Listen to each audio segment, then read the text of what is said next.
నమస్తే, welcome to NXT news. ఈనాటి వార్తా విశేషాలు. నగరపాలక సంస్థ కౌన్సిల్ సమావేశంలో పారిశుద్ధ్య నిర్వహణపై సుదీర్ఘంగా చర్చ జరిగింది. అన్ని డివిజన్లలో పారిశుద్ధ్య నిర్వహణ అస్తవ్యస్తంగా ఉందని కార్పొరేటర్లు ఆందోళన వ్యక్తం చేశారు. పారిశుద్ధ్య నిర్వహణ కోసం ఉపయోగించే వాహనాలు ఏమాత్రం ప్రయోజనకరంగా లేవని తేల్చి చెప్పారు. చెత్త సేకరణ కోసం గతంలో ట్రాక్టర్లు ఉండేవని చెప్పారు. ఆ ట్రాక్టర్ల ద్వారా చెత్తని ఎప్పటికప్పుడు తరలించేవారని తెలిపారు. అయితే ఆ స్థానంలో ప్రస్తుతం పెట్టిన ఈ ఆటోల వలన ఎలాంటి ప్రయోజనం లేదని పేర్కొన్నారు. అదేవిధంగా డివిజన్లో చెత్త సేకరణ కోసం నియమించిన సిబ్బంది మాత్రం ఏమాత్రం కూడా సరిపోవటం లేదని చెప్పారు. ఖాళీ అయిన స్థానాలలో సిబ్బందిని నియమించడం లేదని చెప్పారు. సిబ్బంది కొరత కారణంగా చెత్త సేకరణ ఆలస్యం అవుతుందని అన్నారు. కార్పొరేటర్లు బాబు, మీరావలి, కాజా మొయిద్దీన్ తదితరులు పారిశుద్ధ్య నిర్వహణపై కౌన్సిల్ సమావేశంలో మాట్లాడారు. నగరంలో చెత్త సేకరణ, పారిశుద్ధ్య నిర్వహణ కోసం ప్రత్యేక శ్రద్ధ వహించాలని చెప్పారు. ఇదిలా ఉంటే చెత్త సేకరణ, పారిశుద్ధ్య నిర్వహణతో పాటు నగరపాలక సంస్థ ఆధ్వర్యంలో నిర్వహించే వెహికల్ షెడ్ అత్యంత దారుణంగా ఉందని డిప్యూటీ డైమండ్ బాబు తెలిపారు. దీనిపైన ప్రత్యేక శ్రద్ధ వహించి ప్రక్షాళన చేయకుంటే పారిశుద్ధ్య నిర్వహణ సాధ్యం కాదని చెప్పారు. అదేవిధంగా నగరపాలక సంస్థకు కూడా పెద్ద మొత్తంలో నష్టం జరిగే అవకాశం ఉందని అన్నారు.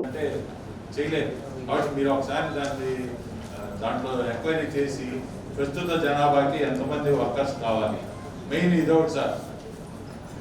శానిటరీ ఇన్స్పెక్టర్స్ ఎవరు లేరండి నాకు తెలిసి, చెప్పండి బయాలజిస్ట్ గారు ముగ్గురు ఉన్నారు. సూపర్వైజర్లు వీళ్ళు ప్రమోషన్ ఇచ్చారు.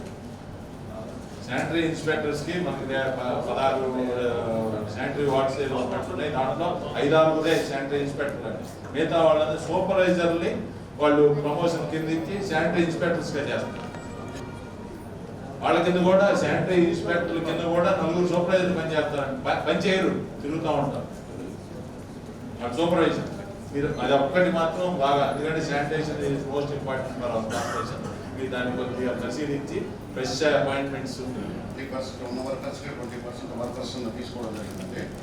అవి మనం ఏంటంటే సొసైటీస్ ద్వారా తీసుకోవడం జరిగింది. మనం ఫస్ట్లో ఏంటంటే సొసైటీస్ ద్వారా పేమెంట్ ఇవ్వడం జరిగింది. తర్వాత ఏంటంటే ఎగ్జిక్యూటివ్ అథారిటీ వారు ఎదురు డైరెక్ట్గా వర్కర్స్ పేరునే ఏమంటే తర్వాత సెకండ్ హాఫ్ అంతా మాత్రం వర్కర్స్ బ్యాంక్ అకౌంట్స్లోనే సొసైటీ. ఒకవైపు ఏమో కొన్నిసార్లు మార్కెట్, ఒకవైపు బస్ స్టాండ్, ఒకవైపు ఏమో ఆక్రమణ. కాలువ కట్టారు, సెంట్ తీసేవాడు, మన సీట్ తీసేవాడు వచ్చారు. సార్ కాలువలు కట్టారు, కాలువలు పైన వాళ్ళు ఇచ్చేయట్లేదు సార్, దొంగపాతి కూడా వస్తే మేము తీస్తాం సార్ అని చెప్పి మనం మాట్లాడామని చెప్పేసి అలాంటి పరిస్థితుల్లో మనకు ఏఎంసీ వెలుగొండ ప్రాజెక్టుపై మాట్లాడే అర్హత వైసీపీ అధ్యక్షులు జగన్ కి లేదని మంత్రి గొట్టిపాటి రవికుమార్ తెలిపారు. ఆ ప్రాజెక్టు గెజెట్ నోటిఫికేషన్ రాకుండా అడ్డుకుంది జగనేనని ఆరోపించారు. గతంలో చంద్రబాబు సూచనతో ప్రకాశం జిల్లా నేతలమంతా ఢిల్లీ వెళ్లాం. వెలుగొండ ప్రాజెక్టు కోసం కేంద్ర మంత్రిని కలిశాం. అప్పటి తెలంగాణ సీఎం కేసీఆర్ తో జగన్ కుమ్మక్కే రాష్ట్ర ప్రయోజనాలను తాకట్టు పెట్టారు. 5 ఏళ్ల పాటు రాష్ట్రాన్ని అధోగతి పాలు చేశారని గొట్టిపాటి రవికుమార్ విమర్శించారు. అన్యాక్రాంతమైన గుంటూరు నగరపాలక సంస్థకు చెందిన స్థలాలు, అనుమతులు లేని హోర్డింగ్ల పైన నగర డిప్యూటీ మేయర్ డైమండ్ బాబు ఓ రేంజ్ లో ఫైర్ అయ్యారు. గుంటూరు నగరంలో 5 ఎకరాల 59 సెంట్ల స్థలం అన్యాక్రాంతమైందని ఆరోపించారు. ఈ స్థలాన్ని గుర్తించడమే కాకుండా అక్రమార్కుల చెర నుంచి కాపాడాలని కోరారు. చివరికి సర్వే సర్టిఫికెట్లు అమ్ముకునే స్థాయిలో అధికారులు ఉన్నారని మండిపడ్డారు. కౌన్సిల్ సమావేశంలో డిప్యూటీ మేయర్ మాట్లాడుతూ కార్పొరేషన్ స్థలాలకి రక్షణ కల్పించాలని తెలియజేశారు. అలాగే గుంటూరు నగరంలో అడ్డగోలుగా ఏర్పాటు చేసిన హోర్డింగ్ల పైన డైమండ్ బాబు అభ్యంతరం వ్యక్తం చేశారు. ఈ హోర్డింగ్ల వలన ప్రమాదాలు జరిగే అవకాశం ఎక్కువగా ఉందని తెలిపారు.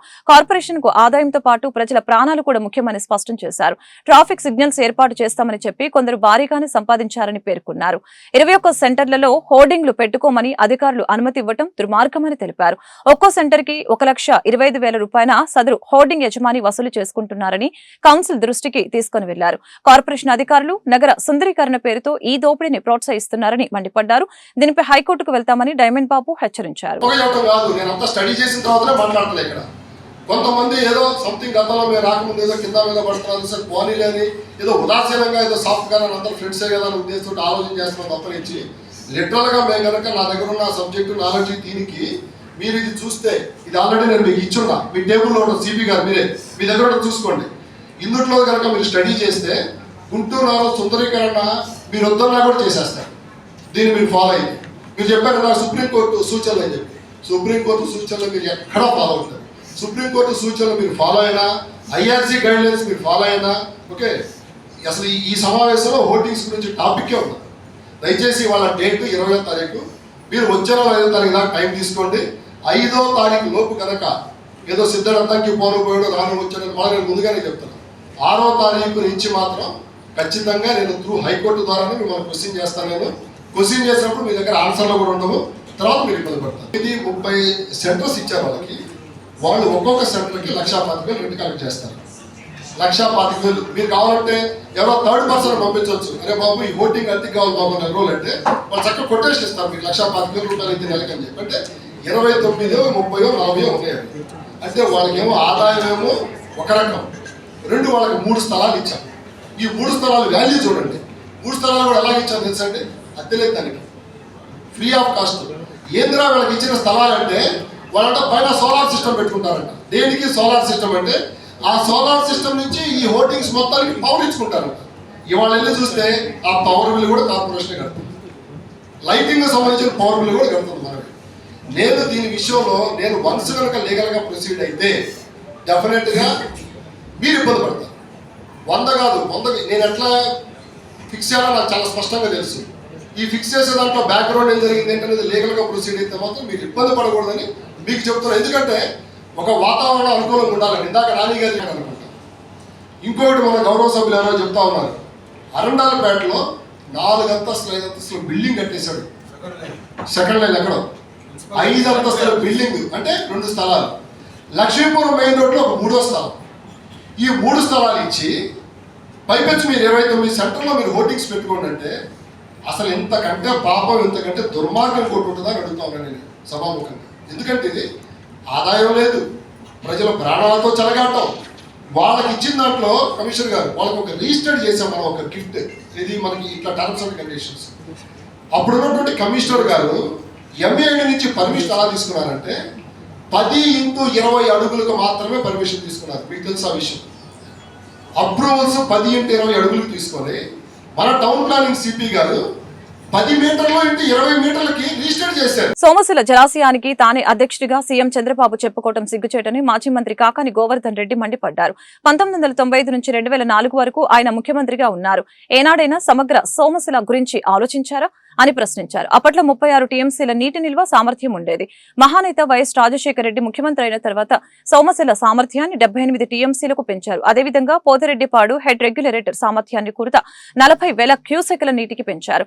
అప్పట్లో తెలంగాణలోని కాంగ్రెస్ వాదులు దీనిని వ్యతిరేకించిన వైఎస్ రాజశేఖర రెడ్డి ఖాతరు చేయలేదు. 14 ఏళ్లలో ఎప్పుడు పెన్నారు డెల్టా ఆధునీకరణ గురించి పట్టించుకోలేదు. సంగం నెల్లూరు బ్యారేజీల నిర్మాణాన్ని పట్టించుకోలేదు. మేమే పూర్తి చేశామని అన్నారు ఆయన. దాంతో పాటు బానకచర్ల దగ్గర నుంచి కుందు నదికి 3,000 ఉంటే 11,000కు పెంచాలన్నటువంటి ఆయన తీసుకున్నటువంటి నిర్ణయం ఈ రోజు కూడా అమలు కాలేదు.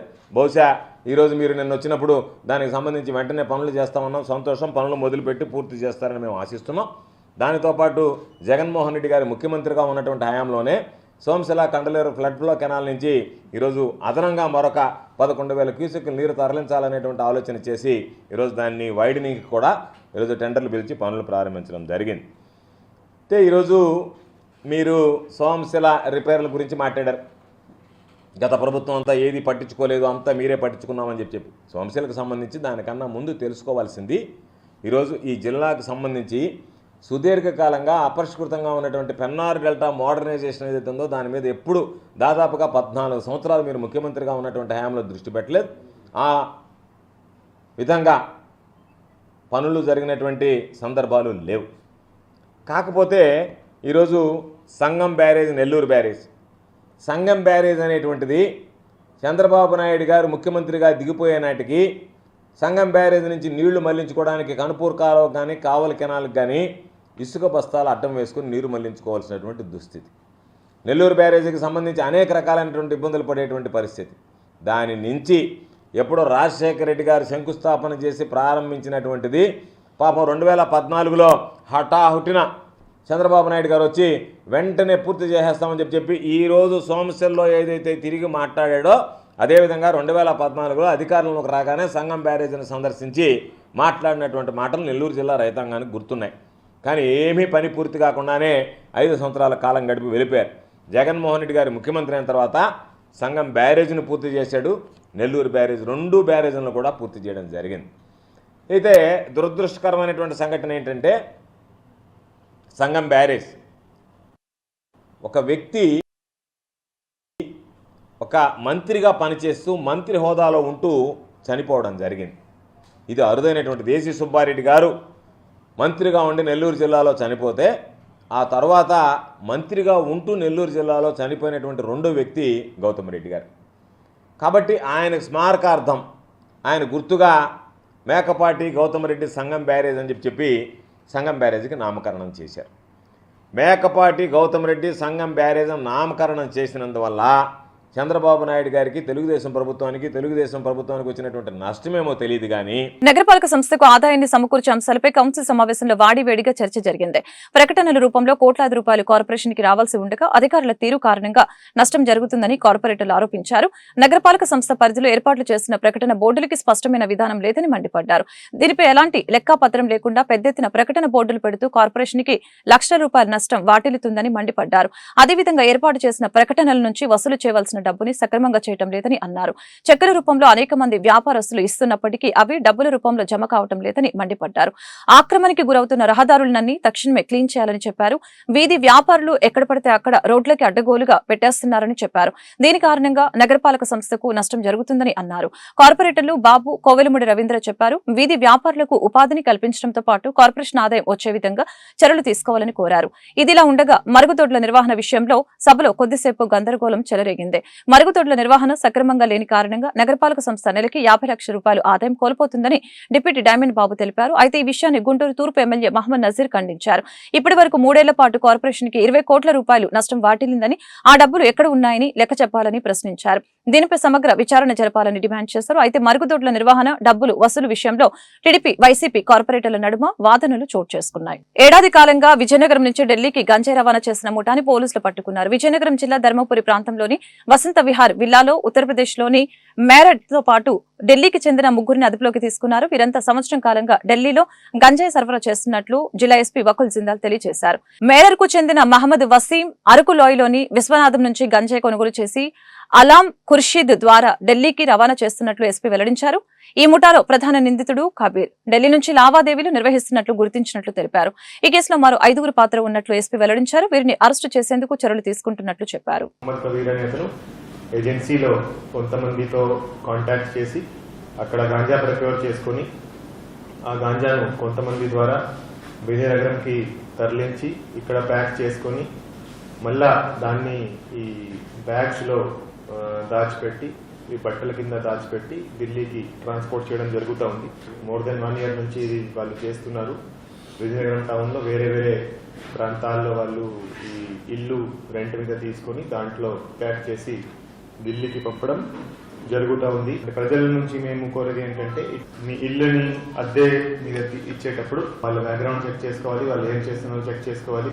మీ ఇల్లుని ఎవరు దేనికోసం యూజ్ చేస్తున్నారు మీరు ఖచ్చితంగా అందరూ కూడా దాని మీద దృష్టి. కార్పొరేషన్ కౌన్సిల్ సమావేశంలో విచిత్ర ఘటన చోటు చేసుకుంది. సమావేశం జరుగుతున్న సమయంలో కార్పొరేటర్లకి స్నాక్స్ అందించారు. అయితే బాలాజీ అనే కార్పొరేటర్ కి బూజు పట్టిన జీడిపప్పుని ఇచ్చారు. ఓపెన్ చేసి తినే సమయంలో ఆయన గమనించాడు. నాసిరకమైన జీడిపప్పుని స్నాక్స్ గా ఇచ్చారంటూ సమావేశంలో ఆందోళన వ్యక్తం చేశారు. వెంటనే మేయర్, కమిషనర్ దృష్టికి తీసుకువెళ్లారు. దీనికి కమిషనర్ పి శ్రీనివాసులు స్పందిస్తూ విచారణ జరిపి బాధ్యులపై చర్యలు తీసుకుంటామని హామీ ఇచ్చారు.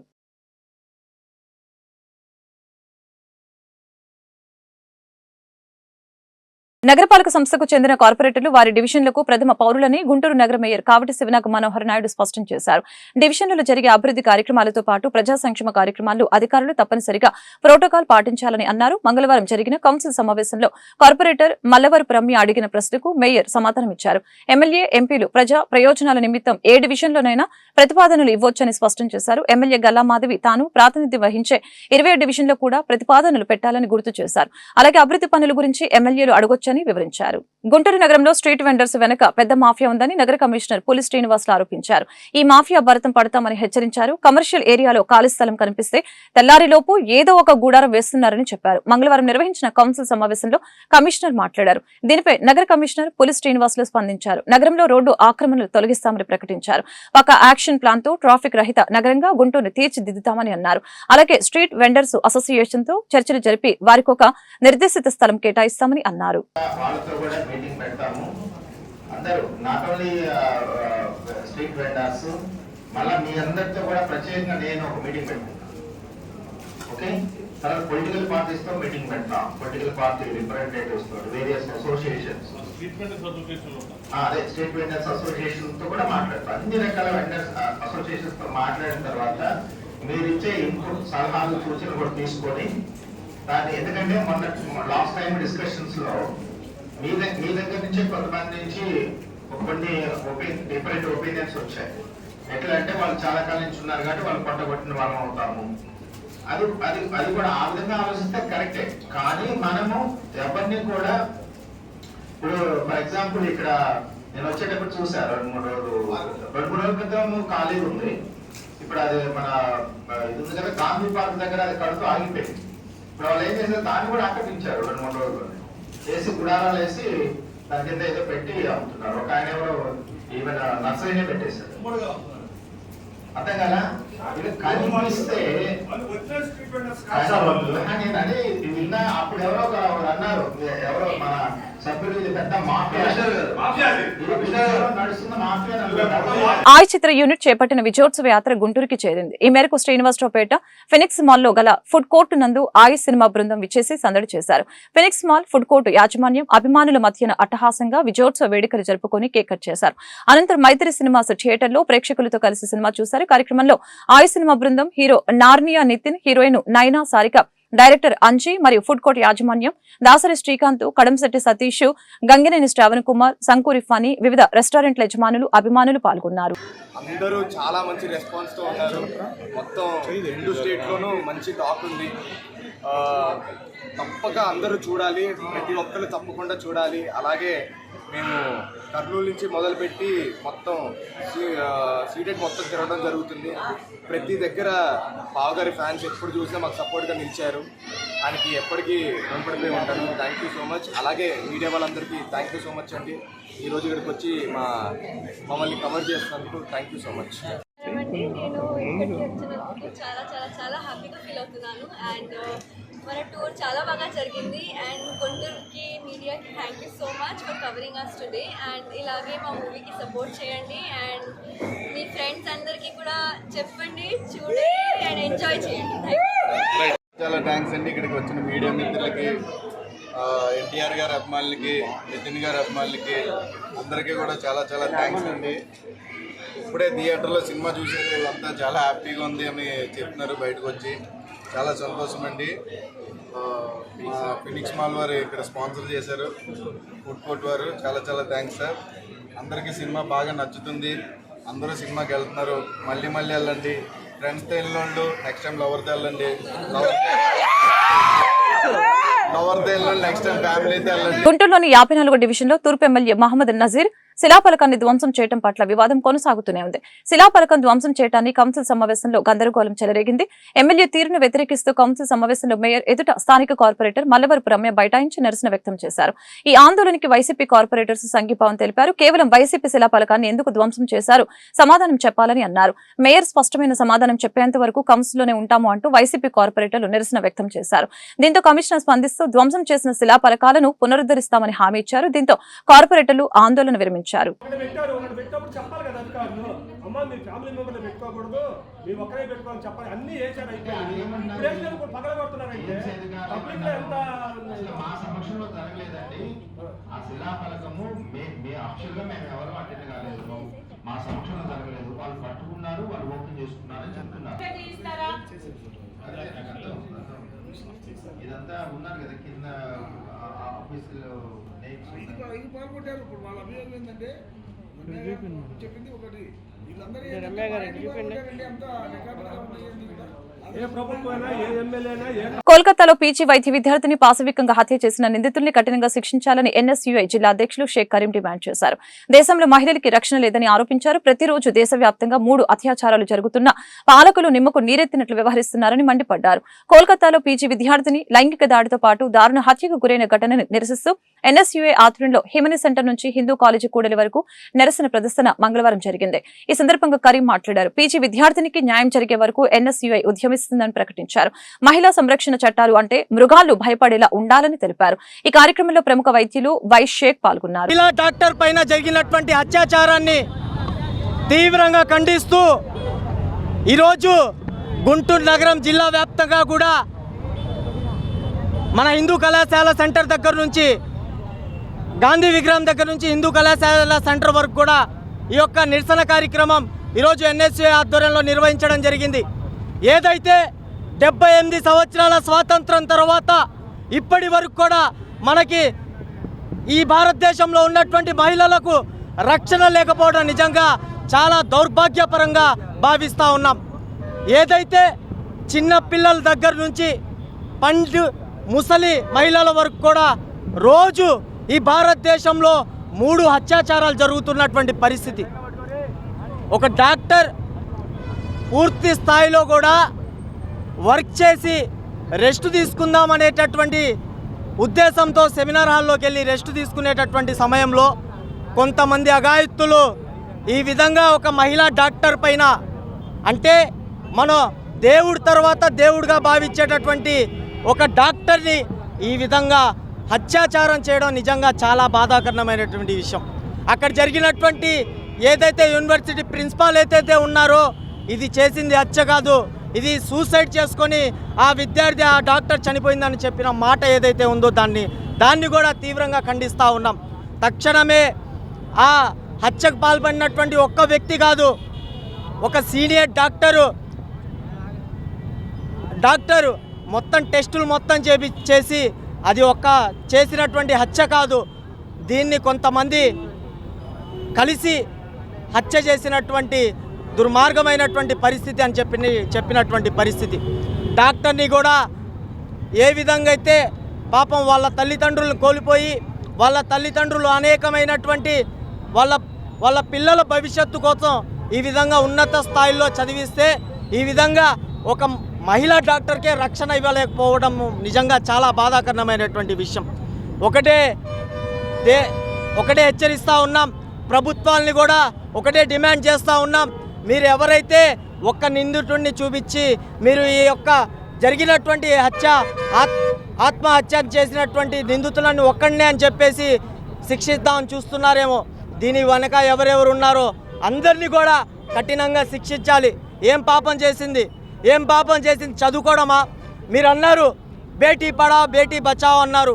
ఈరోజు ఉన్నత స్థాయిలో బేటీ చదివింది, కానీ ఇప్పుడు బేటీని ఎవరు కాపాడారు? ఈ ప్రభుత్వాలు ఏమైనా కాపాడినా?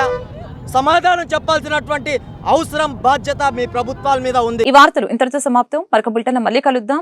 నమస్కారం.